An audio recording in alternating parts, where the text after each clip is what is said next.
Carta aos Hebreus, capítulo 13, nós vamos ler do verso 7 até o verso 22. Hebreus, capítulo 13, do verso 7 até o verso 22.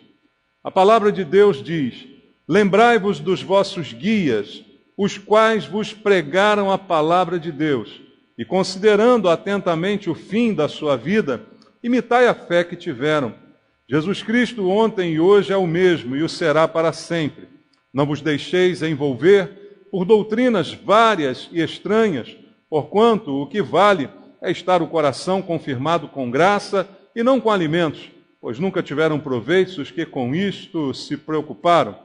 Possuímos um altar do qual não tem direito de comer os que ministram no tabernáculo, pois aqueles animais cujo sangue é trazido para dentro do Santo dos Santos pelo sumo sacerdote, como oblação pelo pecado, tem o corpo queimado fora do acampamento.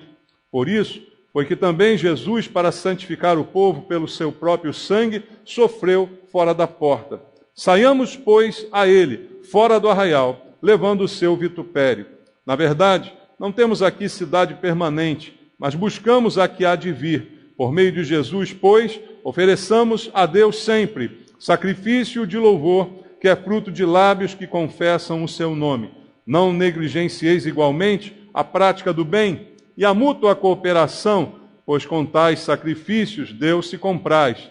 Obedecei aos vossos guias e sede submissos para com eles, pois velam por vossa alma como quem deve prestar contas, para que façam isto com alegria e não gemendo, porque isto não aproveita a vós outros. Orai por nós, pois estamos persuadidos de termos boa consciência, desejando em todas as coisas viver condignamente.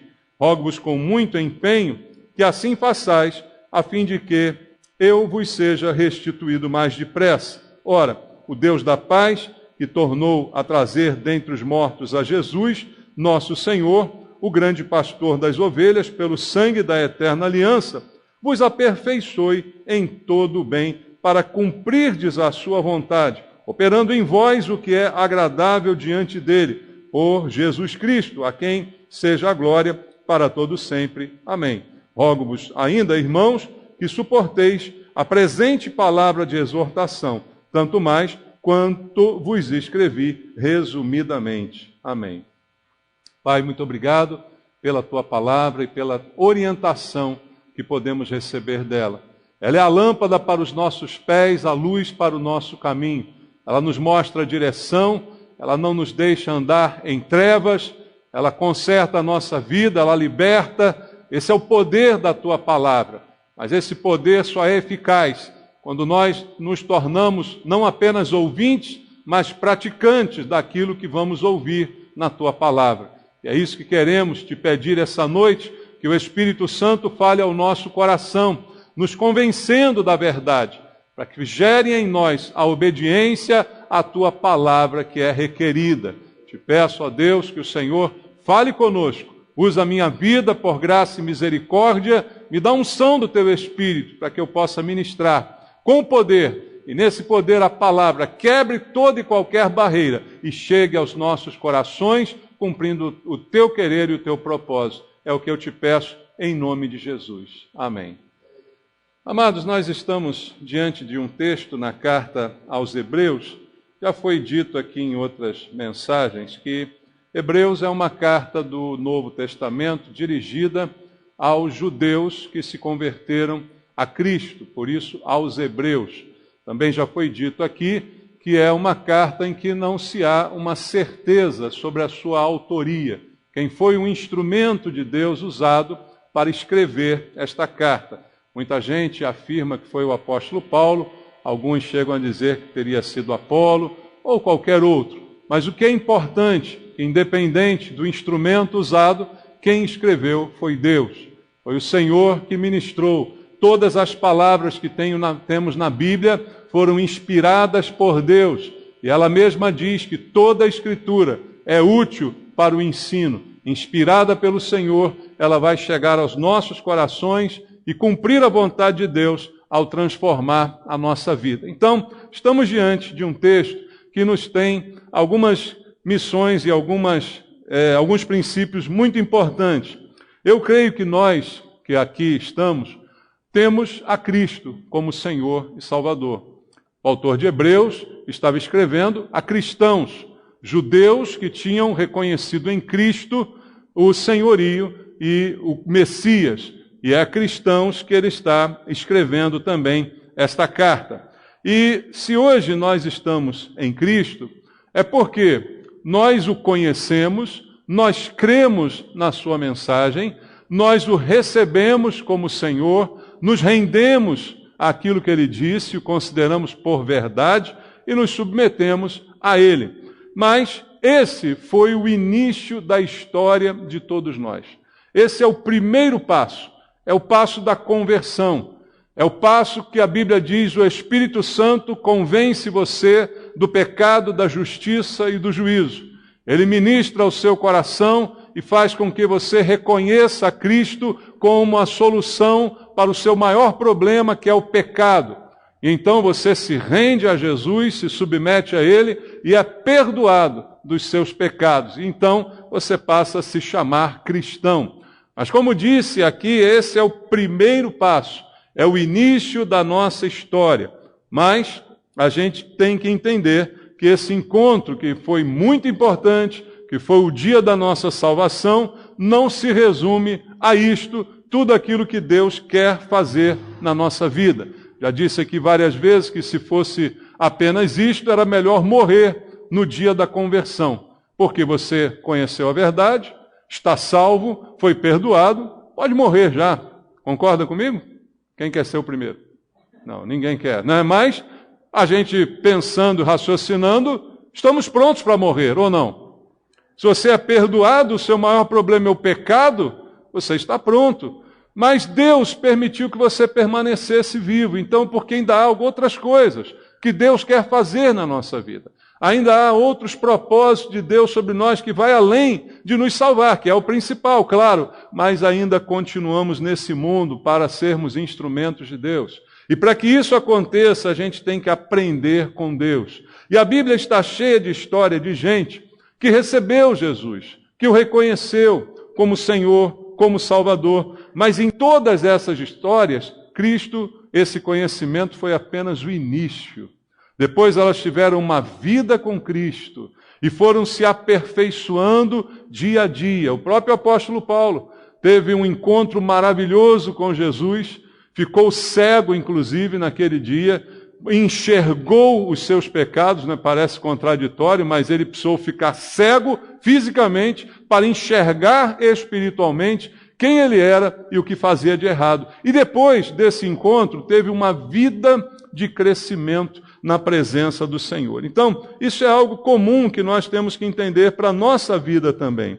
As vidas daqueles que se encontram com Cristo tendem a mudar radicalmente. Já num primeiro momento, há uma mudança, mas essa mudança vai sendo aperfeiçoada ao longo do tempo.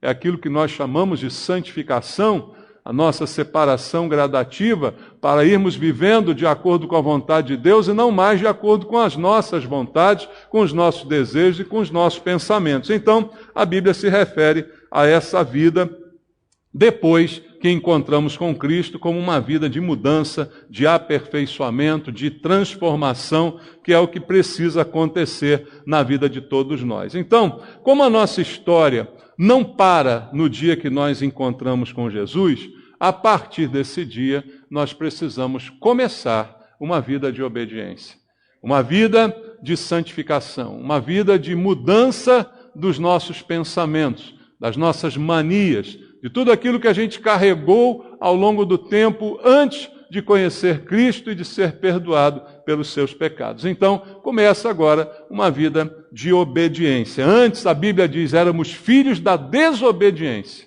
mas agora somos filhos da luz.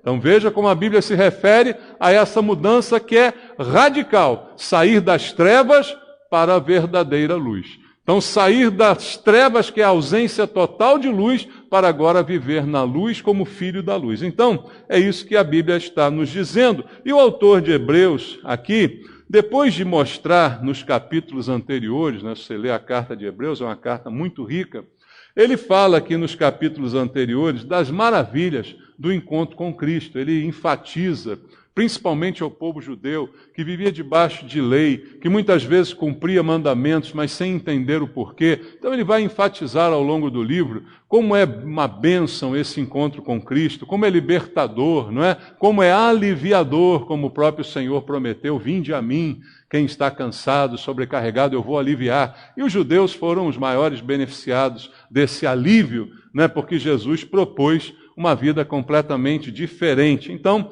o autor de Hebreus mostra essas maravilhas do encontro com Cristo, mas agora, chegando ao final da carta, já no capítulo 13, que nós lemos aqui um pedaço, ele vai começar a trazer uma palavra de exortação. Você já conhece a maravilha de ser cristão, você já sabe a maravilha de ser perdoado, agora eu vou exortar você a viver uma vida transformada, de obediência e de mudança de prática. Então, essa exortação foi o que nós lemos aqui na carta aos Hebreus, no capítulo 13. Uma exortação a uma prática de vida que garante a continuidade da obra de Deus em nós. Como eu disse, a obra não acabou na salvação. Deus continua trabalhando em nós. E a Bíblia diz que Ele é poderoso para completar a boa obra que um dia Ele iniciou nas nossas vidas. Deus começou uma boa obra na minha vida e na sua vida. E ainda não terminou. Se tivesse terminado, estaríamos mortos. Mas ainda não terminou. Então Ele está ainda aperfeiçoando. E a maneira dele fazer isso é pela palavra. A palavra de exortação que nós ouvimos, que nos confronta, que nos leva a uma mudança, que faz a gente pensar melhor e que faz a gente voltar ao caminho e fazer aquilo que Deus deseja. Então, essa palavra de exortação nós encontramos aqui. Para quê? Para que a obra de Deus continue atuando em nós. E agora, indo diretamente ao ponto, quais são as exortações do autor de Hebreus nesse texto que a gente leu? Primeiramente, ele começa no verso 7 e no verso 8, dizendo assim: lembrai-vos dos vossos guias, os quais vos pregaram a palavra de Deus, e considerando atentamente o fim da sua vida, imitai a fé que tiveram. Jesus Cristo ontem e hoje é o mesmo e o será para sempre. A primeira recomendação aqui é que eu leve em conta os exemplos, os bons exemplos da história. Ele diz: lembre-se dos guias. Os guias aqui no sentido de pessoas que te levaram, te guiaram a Cristo. Pessoas que pregaram a palavra para você, pessoas que depois se mostraram exemplos por sua fé, que foram importantes na sua salvação. Porque cada um de nós que é salvo o foi, porque alguém um dia nos falou de Cristo. Porque você começou a frequentar uma igreja, porque você ouviu pregações, porque você ouviu o ensinamento, você decidiu se render. Então você e qualquer um de nós teve alguém que nos guiou a Cristo. Então, a primeira recomendação, a primeira exortação é que eu leve em conta esses exemplos da história da minha vida. E que eu imite a fé que essas pessoas tiveram. Porque, ele diz no verso 8, porque Jesus é o mesmo. Jesus é o mesmo hoje e Ele será sempre o mesmo. Então, leve em conta os bons exemplos. Traga para você os bons exemplos. Faça com que estes bons exemplos guiem a sua vida. E não os maus exemplos. E não os escândalos que talvez você conheça. Mas sim as coisas boas que você aprendeu na sua história cristã. Essa é a primeira exortação desse texto. A segunda, no versículo 9, ele diz: não vos deixeis envolver por doutrinas várias e estranhas, porquanto o que vale é estar o coração confirmado com graça e não com alimentos, pois nunca tiveram proveito os que com isso se preocupavam. O conselho, ou melhor, a exortação aqui é: guarde-se desta variedade de ensinos. E por que isso é importante? Porque, irmãos, infelizmente, já naquela época era assim, e hoje em dia piorou, os ensinos são diversos. Nem tudo que você aprende na sua igreja é a mesma coisa que é ensinada ou ensinado em outra igreja. Nem tudo que você entende da palavra de Deus é entendido da mesma forma por outras pessoas. Então, há uma variedade de ensinos que tendem a causar confusão. E nós não somos de confusão. Nós precisamos identificar a verdade da palavra de Deus e seguir esta verdade. Só que esta função, ele nos exorta, não se deixe envolver por doutrinas várias e estranhas. Existem essas doutrinas por aí.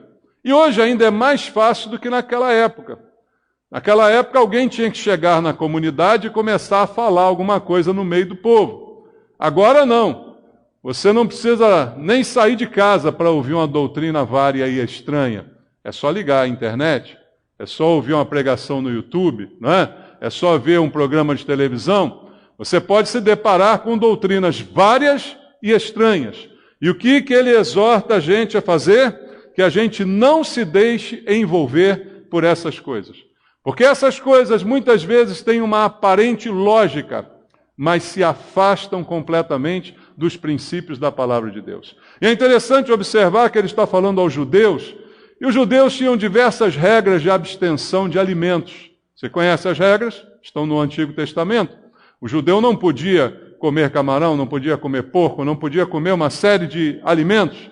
E aqui ele diz especificamente aos judeus e a todos os cristãos que a gente não pode se deixar envolver por essas doutrinas, porque o que vale é estar o coração confirmado com graça e não com alimentos, pois que nunca tiveram proveito os que com isso se preocupam. E é assim, nessa linha, que a gente encontra vários ensinos que parecem lógicos, parecem bons, mas que querem nos levar a uma obediência cega a um determinado ensino e não a viver debaixo da graça de Deus.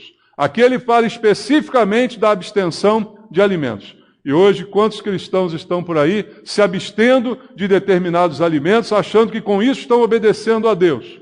E não estão. Porque a Bíblia mostra que Jesus santificou todos os alimentos. A Bíblia diz isso, embora pareça estranho para alguns, embora alguns possam não entender, até por causa da palavra que há em Atos dos Apóstolos, capítulo 15, quando Tiago, presidindo o concílio lá em Jerusalém, deu algumas recomendações, só que aquelas recomendações foi para que houvesse paz entre cristãos gentios e cristãos judeus. Não eram recomendações para que tivesse algum valor espiritual eu deixar de comer determinados alimentos.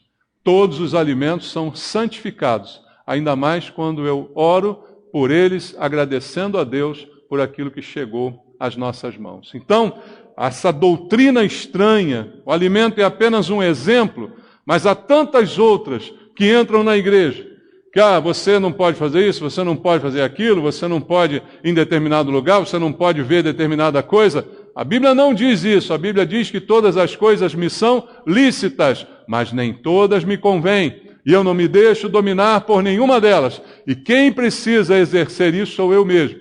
Eu preciso exercer aquilo que Deus manda eu fazer, julgar todas as coisas e reter aquilo que é bom. Analisar todas as coisas que são lícitas e entender que nem todas são convenientes, mesmo que sejam lícitas, mas não são convenientes para mim. Só que isso tem que ser por mim em contato com Deus e não por uma doutrina de uma igreja, por a ordem de um pastor, pelo ensino de alguém na televisão, mas sim pela minha experiência com Deus e com o Espírito Santo. Então, a exortação aqui é para que a gente não leve em conta, não se deixe levar por essas mensagens, doutrinas estranhas, que parecem espirituais, que parecem que têm um fundo de verdade, mas, na verdade, afastam os homens da graça de Deus e do conhecimento mais profundo de Cristo. Então, exortação para mim e para você. Guarde-se. Eu vou falar aqui num termo bem popular, como eu gosto de dizer. Seu ouvido nem o meu é pinico. Deu para entender agora? Não escute qualquer bobagem. Não escute qualquer coisa. Não deixe entrar lixo dentro do seu coração através dos teus ouvidos. Então, esta é uma exortação para nós como cristãos. Versículo 10 até o versículo 13, ele vai nos dizer a terceira exortação. Possuímos um altar do qual não tem jeito de comer os que ministram no tabernáculo, pois aqueles animais cujo sangue é trazido para dentro do Santo dos Santos, pelo sumo sacerdote, como oblação pelo pecado, têm o corpo queimado fora do acampamento. Por isso, foi que também Jesus, para santificar o povo, pelo seu próprio sangue, sofreu fora da porta. Saiamos, pois, a ele, fora do arraial, levando o seu vitupério. Parecem palavras difíceis de entender, porque ele está se referindo a costumes judeus em relação ao que acontecia no templo. O sacrifício do sumo sacerdote, o derramamento de sangue para a remissão dos pecados no Antigo Testamento. Ele está aqui fazendo uma analogia, dizendo, olha, no Antigo Testamento era assim, isso acontecia, mas se você olhar para Jesus, você vai ver que Jesus é o resumo de tudo isso. Porque ele também morreu, teve o seu sangue derramado por nós para o perdão dos nossos pecados, só que ele fez isso fora do arraial.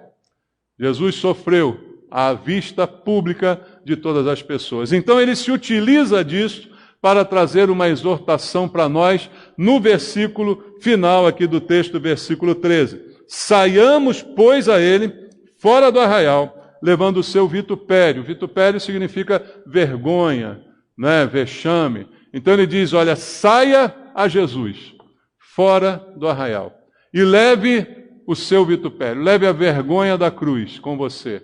Mostre ao mundo que você é cristão, não apenas dentro do arraial, que é a igreja.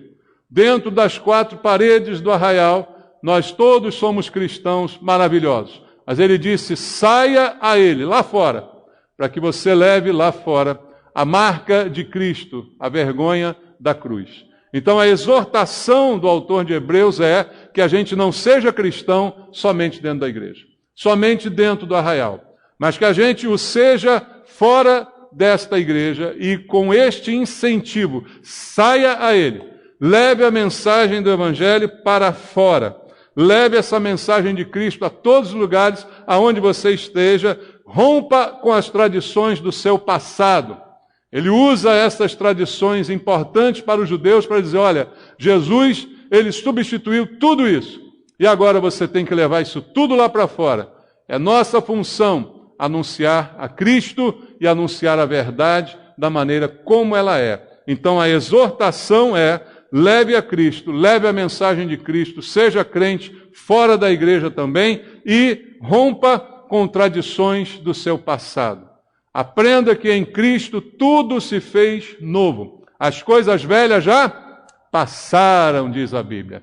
Então rompa com o seu passado e viva a nova vida em Cristo. E não apenas dentro da igreja, mas principalmente fora dela. Saia a Ele, levando o seu vitupério, é a exortação do autor de Hebreus. A quarta exortação está no versículo 14, onde ele nos diz, na verdade não temos aqui cidade permanente, mas buscamos a que há de vir. Ele faz aqui uma lembrança aos cristãos.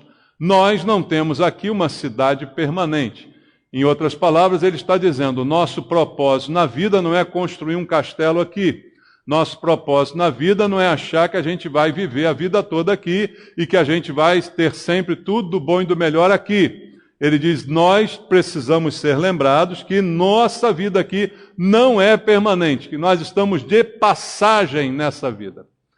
Você viver a vida entendendo que você está de passagem, muda muitas das suas decisões, muitos dos seus posicionamentos, das suas birras, não é? Muda muitos dos seus valores, porque você não vai se concentrar na vida apenas nesse mundo. Como diz a Bíblia, se você acha que aqui nesse mundo é algo que tem de mais importante na sua vida, você será o mais infeliz de todos os homens, porque você imagina que tudo se resume ao aqui e ao agora. Então a exortação dele é, não tenha apego material. Não tenha apego por nada material nesse mundo, porque tudo que você conquista aqui é passageiro, ou seja, vai ficar aqui. Resumindo, caixão não tem gaveta. Tá bom esse resumo? Você não leva nada. Nada que você amealhar, ajuntar, vai ser levado. Os egípcios tentaram fazer isso, né? Construíram as pirâmides, ali colocaram todos os teus tesouros. E algumas culturas fazem isso também, não é? Na tentativa de levar alguma coisa. E não levam. Só quem vai levar são os arqueólogos, depois descobrem, desenterram. Porque eles mesmos não levam nada daquilo que conquistaram, que ajuntaram, que amealharam ao longo da vida. Quando essa vida vai embora, tudo isso perde o seu valor. E essa pequena lembrança exortativa do autor de Hebreus é para nos dizer algo óbvio. Você não tem aqui cidade permanente. Você está buscando uma cidade que ainda há de vir. A Bíblia diz que o cristão busca a Nova Jerusalém. A cidade santa ataviada da parte de Deus que o Senhor Jesus está preparando para aqueles que creem nele. E a Bíblia diz, nem olhos viram, nem ouvidos ouviram, nem jamais penetrou no coração humano o que Deus tem preparado para aqueles que o amam. Então Jesus está lá preparando isso para nós. Então não é aqui, não é agora, não é o que eu tenho aqui, o que eu faço, o que eu sou, o meu cargo, a minha posição, o meu posto. Não é isso que é o mais importante na vida da gente. E para viver como cristão, eu preciso ter isto sempre em mente, porque nós temos a tendência a esquecer disto e a nos dedicarmos tanto às coisas que não têm nenhum valor. Tanto se dedica para manter coisas que, na verdade, deveríamos até abrir mão. Como aquele homem dito por Jesus que ajuntou todos os seus bens no celeiro e aí, tranquilo, disse para si mesmo, agora posso descansar, que está tudo guardado, eu tenho bens para muitos anos. Jesus disse, louco, esta noite vão pedir a tua alma, o que você tem preparado, para quem vai ser, para quem será. Então é simplesmente uma ideia que a Bíblia coloca em vários versículos, de que eu não devo programar a minha vida com olhos nesse mundo, mas sim com olhos na eternidade. É uma exortação que é feita e é tão importante para que eu viva como cristão. Senão a gente terá o que temos visto hoje, cristãos vivendo como mundanos. Se dizem cristãos, frequentam uma igreja, mas tudo que querem é lucrar, mesmo que seja à custa dos outros. Querem tomar de você para si. Então, amados, é uma mentalidade que não é cristã. O que Deus está aqui nos dizendo é que a gente está aqui de passagem. E eu não posso esquecer disso. Jamais, em todas as áreas da minha vida, em tudo aquilo que eu fizer, em tudo aquilo que eu ganhar ou conquistar, eu preciso entender que eu estou aqui em algo que é provisório, buscando algo que será permanente, mas que ainda não está acessível aqui e agora, mas estará lá no céu, porque é para lá que nós vamos. Essa é a exortação feita aqui. Versículo 15 traz para nós a quinta exortação. No versículo 15 ele diz, por meio de Jesus, pois, ofereçamos a Deus sempre sacrifício de louvor que é fruto de lábios que confessam o seu nome. Oferecer louvor a Deus é a ordem, a exortação. Talvez a gente não precisasse receber essa ordem, porque é algo que talvez devesse ser natural, porque quem está vivo louva ao Senhor, não é o que diz o Salmo? Os mortos não podem louvar, mas o vivo louva a Deus. E quem está mais vivo do que um cristão? A Bíblia diz, estávamos mortos nos nossos delitos e pecados, mas Ele nos deu vida juntamente com Cristo. Se tem alguém vivo nesse mundo, somos nós, irmãos. E se estamos vivos para louvar a Deus. Oferecer a Deus, como ele diz, sempre. Sempre. Não é para louvar de vez em quando. Às vezes a gente louva de vez em quando. A gente louva quando está tudo bem. Por que você está louvando? Ah, porque eu vi passarinho, né? A minha vida está uma bênção. Então eu estou louvando, estou me alegrando. É para louvar como Paulo e Silas, na prisão, cheio de chibatada, amarrado ao tronco. Estão eles lá louvando ao Senhor. Por isso o autor de Hebreus diz que a gente deve louvar sempre, porque esse sacrifício de louvor é fruto de lábios que confessam o seu nome. Ou seja, eu louvo, não porque eu sou bom, mas porque eu confessei Jesus como meu Senhor. Então é inerente a isto a minha atitude de louvor. A minha vida que exalta a Deus em todas as coisas, porque reconheço nele todos os benefícios que eu recebi, sendo cristão, sendo tirado da morte para a vida. Então louvor deve fazer parte da vida de um cristão, e lembra, isso é uma exortação. Ele está aqui exortando a igreja. Por que é necessário dizer isso? Porque isso deveria ser algo tão comum. Aliás, na igreja nós temos louvor, todos os cultos, né, irmãos? É aquela meia horinha que tem antes da palavra, a gente diz, é o louvor. É só essa hora que a gente tem para louvar? Então a Bíblia está aqui nos trazendo uma exortação que precisa ser bem definida no nosso coração. Sexta exortação, versículo 16, ele diz: não negligencieis igualmente a prática do bem e a mútua cooperação, pois com tais sacrifícios Deus se compraz, ou Deus tem prazer. Deus tem prazer neste tipo de sacrifício. Que sacrifício? Praticar o bem e cooperar com os meus irmãos. Exortação aqui, pratique o bem. Como disse aqui no domingo que passou, nós não somos daqueles que propagam a corrente do mal, mas sim a corrente do bem. Então a gente não paga o mal com o mal, mas a gente não se deixa vencer do mal, ao contrário, a gente vence o mal com o bem. E a prática do bem é exortada aqui para todos nós. Para quê? Algo deveria ser natural, mas não é natural. O natural, nós ouvimos também aqui no domingo que passou, a nossa natureza é terrena, animal, demoníaca. O nosso natural não é cooperar, não é ajudar. O nosso natural é primeiro eu, segundo eu, terceiro eu. O nosso natural não é fazer o bem, mas é se beneficiar. Esse é o natural do homem, da natureza humana, que acompanha todos nós. Você deve ter ouvido isso na mensagem de domingo passado. Se não ouviu, está na internet. Então a gente precisa entender que isso deve fazer parte da vida. Por isso, ele coloca no meio das exortações. Algo que a princípio deveria ser óbvio. Não negligenciar a prática do bem e a mútua cooperação. Que os irmãos se ajudem uns aos outros. Cooperem. Cooperar é operar junto. Se você faz algo junto com o seu irmão. A obra de Deus não é a obra de um só.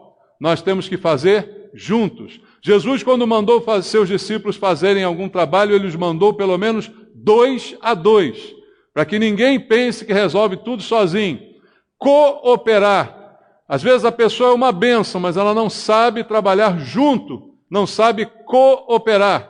Ela quer fazer tudo sozinha, porque ela também quer ficar com a glória de tudo. Então, cooperar é uma ordem de Deus, é uma exortação, e fazer o bem, praticar o bem, como está escrito aqui na palavra. A sétima exortação, versículo número 17.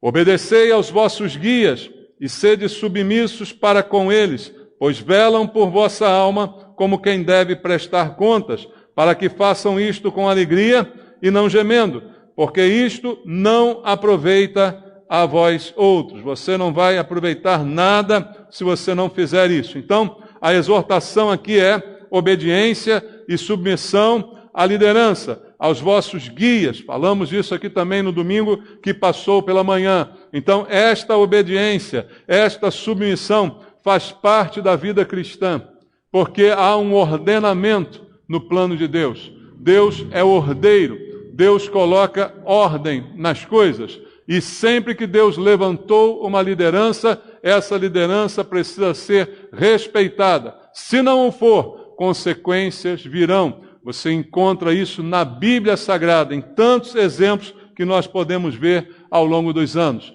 Tantos que se levantaram contra a liderança erguida por Deus.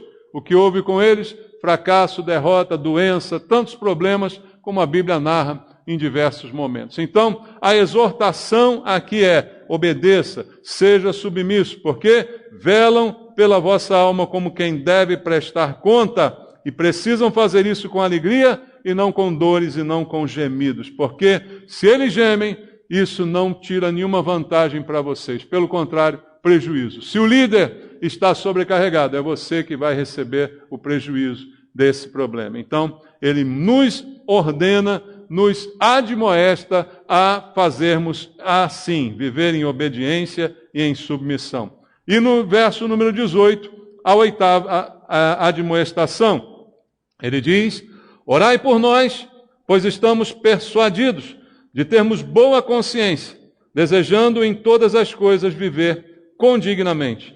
Oitava admoestação: ore pela sua liderança. Além de ser submisso, além de ser obediente, a Bíblia diz que nós devemos orar, interceder por aqueles que estão acima de nós, por aqueles que estão nos liderando. Orar ao invés de criticar. Orar ao invés de sabotar. O que a Bíblia diz é que é nosso dever e temos que fazer isso. Isso é exortativo, como eu disse aqui a você no início e será provado agora no final. Ele está nos exortando a viver uma vida de oração pela liderança. Liderança precisa de oração. Jesus convidou até seus discípulos a orar por ele. Só que ele constatou que eles não conseguiam vigiar nenhuma hora.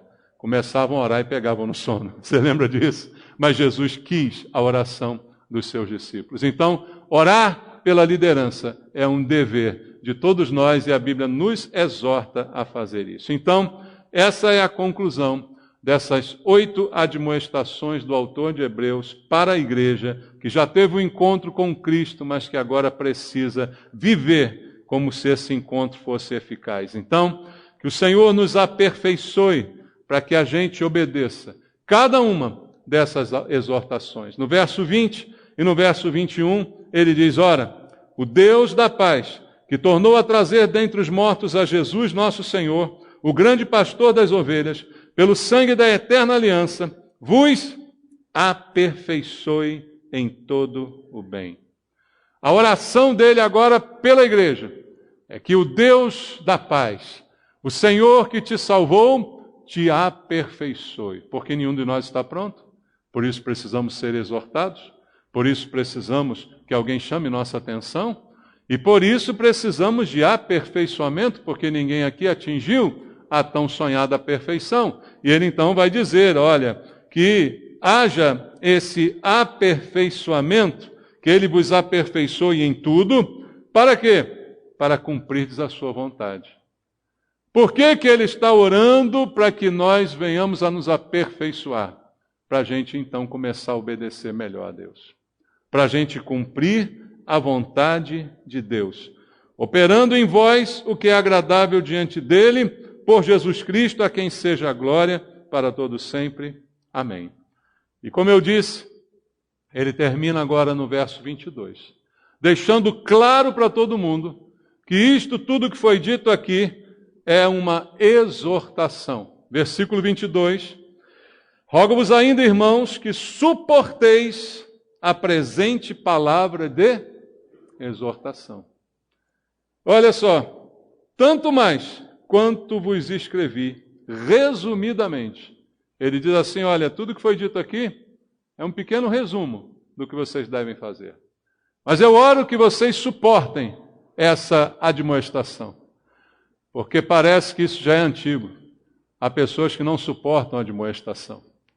Há pessoas que não suportam serem chamadas à atenção. Há pessoas que só gostam de ser elogiadas, reconhecidas, paparicadas, né? Colocadas em pedestal. Mas o autor de Hebreus diz, olha, isso foi uma pequena amostra do que é requerido de vocês, e eu oro que vocês suportem esta palavra de admoestação. Então, tudo que foi dito aqui são admoestações para a nossa vida, para o nosso crescimento, para que a gente entenda que isso é apenas um breve resumo. Há muito mais outras exortações que a Bíblia pode citar para nós em diversas outras pregações, mas todas igualmente importantes para o nosso aperfeiçoamento, que é o alvo de Deus para a nossa vida. Que a gente seja amanhã melhor do que fomos hoje. Que a gente melhore gradativamente a nossa vida cristã todos os dias. Mas para isso temos que dar ouvidos à palavra de Deus. Temos que aceitar a palavra de admoestação e dizer, eu estou errado, eu preciso mudar. Eu preciso fazer isso que está sendo dito aqui. Eu preciso confrontar a minha vida e adaptá-la à palavra, e não ao contrário. E não adaptar a palavra à minha vida. Essa é a exortação que ele deixa para aqui, para todos nós, para os hebreus, para os cristãos, para todos aqueles que tiveram um encontro com Cristo e que agora reconhecem que estão apenas no início de uma caminhada. Não para viver numa cidade permanente, mas indo atrás daquela que está por vir, indo até onde o Senhor vai nos levar. Mas nessa caminhada, a gente precisa se consertar. Nós vamos participar da ceia daqui a pouco, e a ceia é sempre uma lembrança ao conserto. É sempre uma lembrança à correção, à mudança, à transformação, porque é uma lembrança ao que o Senhor fez por nós. E o que Ele fez por nós precisa ser, de fato, efetivado na nossa vida. Vamos orar, irmãos. Pai, eu te agradeço pela Tua palavra, que diz tudo aquilo que nós precisamos ouvir, e traz todo o conteúdo que nos é necessário para a mudança, para a transformação. Ela é a verdade, e a própria Bíblia diz que a verdade liberta. Conhecereis a verdade, e a verdade vos libertará. Que haja libertação de engano, de comportamentos errados, de vidas erradas, de ideias erradas, de atitudes erradas, e pela Tua palavra nós sejamos consertados. Tua palavra vem para conserto, para lapidar a nossa vida e nos deixar melhores, mais brilhantes, nos deixar mais santos, mais aperfeiçoados.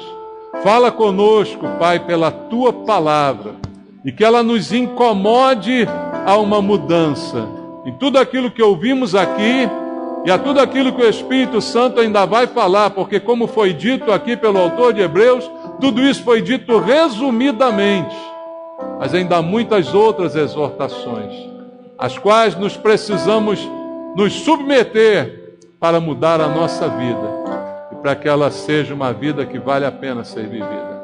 Abençoa a Tua igreja, os meus irmãos, cada um de nós, Pai, com a verdade da Tua palavra, e que ela nos leve à mudança. É o que eu te peço, em nome de Jesus. Amém. Deus abençoe.